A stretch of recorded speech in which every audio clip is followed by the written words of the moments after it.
Hi guys, so welcome to Harsha trainings అండి. So ఈ రోజు పైథాన్ లో మనం డిస్కస్ చేసిన టాపిక్ వచ్చినప్పటికి సో పైథాన్ డేటా స్ట్రక్చర్స్ అండి. So what is data structures? So in order to write a program, ఒక ప్రోగ్రామ్ మనం రాయడానికి మనకి ఖచ్చితంగా ప్రోగ్రామ్ మనం డేటా ప్రజెంట్ చేయాలి కదండి. ఓకే, సో ఆ డేటాని మనం ఏ విధంగా డిఫైన్ చేశారు పైథాన్ లో? Okay, in order to provide data for the programming, how the so data is been differentiated or classified or categorized in Python చూద్దామండి. సో పైథాన్ లో మొత్తం మనం ప్రజెంట్ డేటాని 5 పార్ట్స్ కింద డిఫైన్ చేశారంటే వాటిని మనం అన్ని కూడా కలిపి మనం డేటా స్ట్రక్చర్స్ అంటాము. అవి వచ్చినప్పటికీ ఫస్ట్ వచ్చినప్పటికీ సో నెంబర్ డేటా టైప్స్ అండి. అంటే సో మనం ఒకవేళ కనుక number type of data present చేద్దామంటే, అంటే ఏదైనా డేటాని నెంబర్ ఫార్మాట్ మనం ప్రజెంట్ చేయడానికి సో మనం నెంబర్ డేటా టైప్స్ ఉంటుంది. దాని తర్వాత సీక్వెన్షియల్ టైప్ ఆఫ్ డేటా అండి, అంటే more than 1 element. Okay, so more than 1 elements ని సో మల్టిపుల్ సెపరేటర్స్ వాడి మనం సో ఒక గ్రూపింగ్ చేసి మనం ప్రజెంట్ చేయొచ్చు. దాన్ని మనం ఏమంటామంటే సీక్వెన్షియల్ డేటా టైప్స్ అంటాం. అదేవిధంగా తర్వాత సిట్స్ అండి, ఒక సిట్స్ ఫార్మాట్ లో మనం డేటా అంటే ఒక సిట్స్ గ్రూపింగ్ లో మనం డేటా ప్రజెంట్ చేస్తే దాన్ని సిట్ టైప్ ఆఫ్ డేటా అంటాము. దాని తర్వాత డిక్షనరీ ఫార్మాట్ అండి. So what is dictionary format అంటే the combination of key value pairs of data which will represent between so curly braces అండి. దాని గురించి మనం మాట్లాడదాము. దాని తర్వాత last so Boolean data types అండి. So what is Boolean data types అంటే కనుక they are called as regimental data types అండి. సో బూలియన్ డేటా టైప్స్ లో సో మన 2 టైప్స్ ఉన్నాయండి. సో ఇవి మొత్తం ఈ 5 అన్నింటినీ కూడా కలిపి మనం ఏమంటామంటే డేటా స్ట్రక్చర్స్ అంటాము. సో ఇప్పుడు ఇందులో ప్రతి ఒక్క డేటా స్ట్రక్చర్ కూడా మల్టిపుల్ డేటా టైప్స్ ఉంటాయండి. ఓకేనా? సో అందులో so first number type of డేటాలో ఏముంటాయో చూద్దాము. సో నెంబర్ టైప్ ఆఫ్ డేటాలో మొత్తం మనకి 3 ఉంటాయండి. ఫస్ట్ వచ్చినప్పటికీ ఇంటీజర్స్. ఓకే, దీన్ని మనం సో ఇంట్ అనే కీవర్డ్ తో మనం డిఫైన్ చేస్తామండి. సెకండ్ వచ్చినప్పటికీ ఫ్లోటింగ్ పాయింట్స్, ఫ్లోట్స్, దీన్ని మనం ఫ్లోట్ అనే కీవర్డ్ తో మనం డిఫైన్ చేస్తాము. ఓకే, నెక్స్ట్ వచ్చినప్పటికీ థర్డ్ వచ్చినప్పటికీ కాంప్లెక్స్ నెంబర్స్ అండి.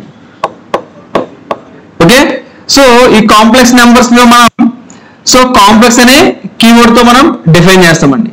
Okay, so what is integers అంటే the numbers which are in integer format. That means without any decimal values is called integers అండి. ఫర్ ఎగ్జాంపుల్ గా 1 కానీ, ఓకే 1 కానీ 2 కానీ 3 కానీ ఇలాగా.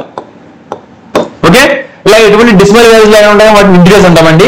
సో ఫ్లోటింగ్ వచ్చినప్పటికీ ఏంటంటే opposite to the integers. Okay, so integers అయితే మనం ఎటువంటి డెసిమల్ వాల్యూస్ ప్రజెంట్ చేయగలండి. బట్ ఫ్లోటింగ్ పాయింట్ వచ్చినప్పటికి మనం డెసిమల్ వాల్యూస్ మనం ప్రజెంట్ చేస్తామండి. అంటే సేమ్ నెంబర్స్ అయితే కనుక 1.0, 2.21, 22 or 3.90 like in this format. Okay, decimal values format మనం ప్రజెంట్ చేసేదాన్ని ఫ్లోటింగ్ టైప్ ఆఫ్ డేటా అంటాం. సో కాంప్లెక్స్ నెంబర్స్ అండి. కాంప్లెక్స్ అనే థర్డ్ వచ్చినప్పుడు కాంప్లెక్స్ నెంబర్స్, దీన్ని మనం కాంప్లెక్స్ అనే కీవర్డ్ తో మనం డిఫైన్ చేస్తాం.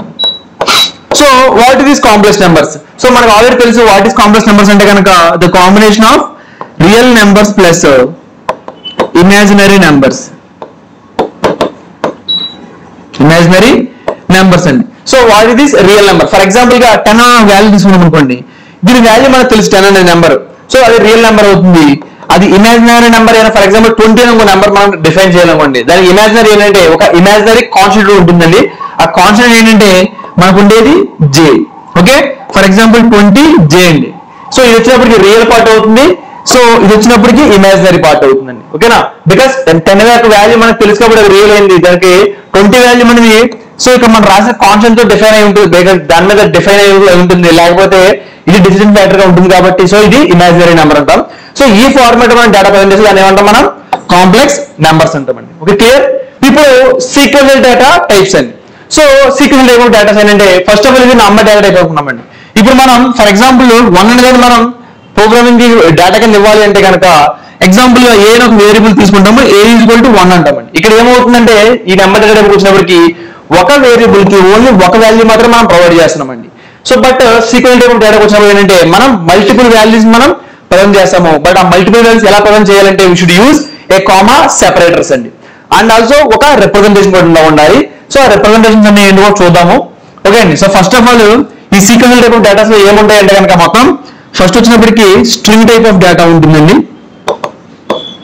దీన్ని మనం str అనే కీవర్డ్ తో డిఫైన్ చేస్తాము. తర్వాత so list type of data ఉంటుందండి. దీన్ని మనం లిస్ట్ ఆఫ్ అనే ఒక ప్రీ డిఫైన్ ఫంక్షన్ యూజ్ చేస్తామండి. ఓకే, థర్డ్ వచ్చినప్పటికి ఇట్ వాస్ టపుల్స్ అండి. సో టపుల్స్ ఆర్ ట్యూపుల్స్ అని ఏమని అనొచ్చు. సో టైపుల్ టైప్ ఆఫ్ డేటా అండి ఇది. సో టపుల్ ఆఫ్ అనే ఒక ప్రీ డిఫైన్ ఫంక్షన్స్ వాడతామండి. ఓకేనా? సో వీడియో మనం నెక్స్ట్ వీడియో డిస్కస్ చేద్దామండి. So clear. సో నెంబర్ డేటాకి వచ్చినప్పుడు 3 ఉన్నాయి. సో సింగిల్ ఎలిమెంట్ డేటాకి వచ్చినప్పటికి ఇంకో 3 ఉన్నాయండి. So string, list, tuple. Actually మనకి అరే అనే ఒక టైప్ ఆఫ్ డేటా కూడా ఉంటుంది. ఓకే, సో అరే ఈజ్ సిమిలర్ టు లిస్ట్ అండి, ఈ రెండు కూడా ఒకటే. ఓకే, బట్ పైథాన్కి వచ్చినప్పటికి ఏంటంటే మనకి అరేని యొక్క లిస్ట్ డామినేట్ చేస్తుంది. డామినేట్ అనే పదం కన్నా మనం ఏమవచ్చు అంటే కనుక కాంప్లిమెంట్ చేస్తుందండి. అరే చేసే పని మనకి లిస్ట్ చేస్తుంది. సో అది మనం వీటి యొక్క డిస్కషన్ అప్పుడు మనం మాట్లాడుకుందామండి. Okay, so this was about the thing and set type of data అండి. ఓకే, సో దీనికన్నా ముందు వెళ్ళే ముందు స్ట్రింగ్ వచ్చి రిప్రజెంటేషన్ వచ్చినప్పటికి కోడ్స్ పెడతాం, మనం కోడ్స్ పెడతామండి. లిస్ట్కి వచ్చినప్పటికి సో స్క్వేర్ బ్రాకెట్స్ అండ్ టపుల్కి వచ్చినప్పటికి పారాంథసిస్ అండి. ఓకేనా. సో ఈ యొక్క రిప్రజెంటేషన్ చూసి ఇంటర్ప్రెటర్ ఎప్పుడైతే ఈ యొక్క రిప్రజెంటేషన్ చూస్తుందో అది tuple type of data, list type of data, లేదా స్ట్రింగ్ టైప్ ఆఫ్ డేటా అని చూస్తుందండి. అదే విధంగా same set type of data వచ్చినప్పటికి ఒక కర్లీ బ్రేసెస్ అండి. ఈ కర్లీ బ్రేసెస్ చూసిన వెంటనే ఇంటర్ప్రెటర్ ఐడెంటిఫై చేస్తుందంటే కనుక ఇది సెట్ టైప్ ఆఫ్ డేటా అని. సో ఇక్కడ డిక్షనరీ మనం చూద్దాం. డిక్షనరీ కూడా మనకి కర్లీ బ్రేసెస్ లో ఉంటుందండి. అదేంటి సార్ మరి రెండు ఒకే రిప్రజెంటేషన్ ఉంటే మరి ఇంటర్ప్రెటర్ కన్ఫ్యూజ్ అవ్వదంటే అవదండి. సో ఎందుకు అవ్వదంటే కనుక ఇందులో మనం టైం చేసి డేటా బట్టండి. ఇప్పుడు మనం లిస్ట్ చూసాం ఎగ్జాంపుల్ గా. లిస్ట్ మనం ఏం చెప్పాం, ఒక స్క్వేర్ బ్రాకెట్ అని చెప్పామండి. 1, 2, 3 ఇలా మల్టిపుల్ వాల్యూస్ మనం ఒక వేరియబుల్ కి అసైన్ చేసాం. ఓకే అండి. అదే కనుక పారాంథసిస్ అయితే అది టపుల్ అవుతుంది. ఓకే, అదే కనుక కర్లీ బ్రేసెస్ అనుకోండి అది మనకే సెట్ అవుతుందండి. ఓకేనా. అంటే సింగులర్ ఎలిమెంట్స్ మనం కామా సెపరేటర్ మనం డిఫైన్ చేస్తే కనుక అది కింద కర్లీ బ్రేసెస్ డిఫైన్ చేస్తే అది మనకి సెట్ అవుతుందండి.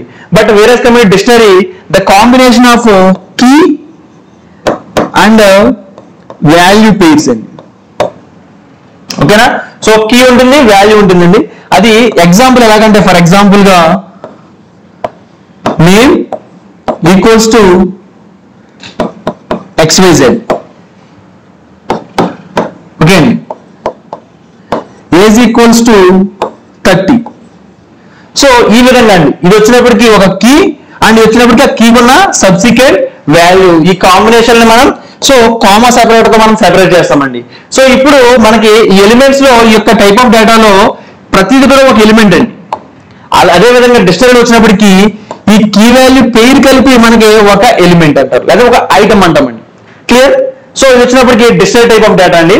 సో ఇక్కడ మనం నెక్స్ట్ వచ్చినప్పటికి లాస్ట్ లో బూలియన్ డేటా టైప్స్ అన్నామండి. సో ఇందులో పెద్ద కన్ఫ్యూజన్ ఏమి ఉండదు. ఓకే అండి. దాన్ని మనం ఇందులో ఏం పేరు పెట్టాం, జడ్జిమెంటల్ డేటా టైప్స్ అన్నాం కాబట్టి అండి. ఇది వచ్చినప్పుడు ఏంటంటే మనకు ఓన్లీ 2 ఉంటాయి. ట్రూ అని ఒకటి ఉంటుంది అండ్ ఫాల్స్ అండి. సో వీటిని మనం సో ఒక జడ్జిమెంటల్ అంటే ఒక మనం రాసిన కోడింగ్ లో కానీ, లేదా మనం రాసిన లాజిక్ కానీ, లేదా మనం రాసిన కండిషన్స్ కానీ సో వాటిని మనం జడ్జిమెంట్ చేయాలి అంటే కనుక so we should use this Boolean type of datas అండి. So clear. ఓకే, సో ఇలాగా మనకి పైథాన్ లో మనం కోడింగ్ రాయడం కోసం డేటాను మనం ఈ ఫార్మాట్ లో మంచి టైప్ ఆఫ్ డేటా బట్టి లేదా దాని యొక్క ఫిజికల్ అపియరెన్స్ ఆఫ్ డేటా బట్టి మనం ఈ విధంగా డిఫైన్ చేశారండి. సో హోప్ మీకు అందరూ కూడా అర్థమైంది అనుకుంటున్నాను. Okay, so thank you for watching. So please like, share and subscribe to our channel. Thank you.